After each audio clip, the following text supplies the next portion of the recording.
99.9. والله يا عمرو جربت كل البرامج دي ومفيش ولا برنامج نفع فيهم، لدرجة ان الكمبيوتر اشتكى. يعني اعمل ايه اكتر من كده؟ خدوني معاكم طيب. اجمد كده ولا مش لا بص ما تعيطش، مش عايزك كده، ها؟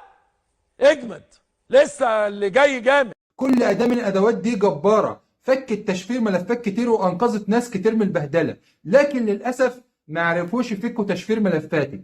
طيب يا سيدي شكرا كفايه. وبعدين استخدمت الأدوات دول.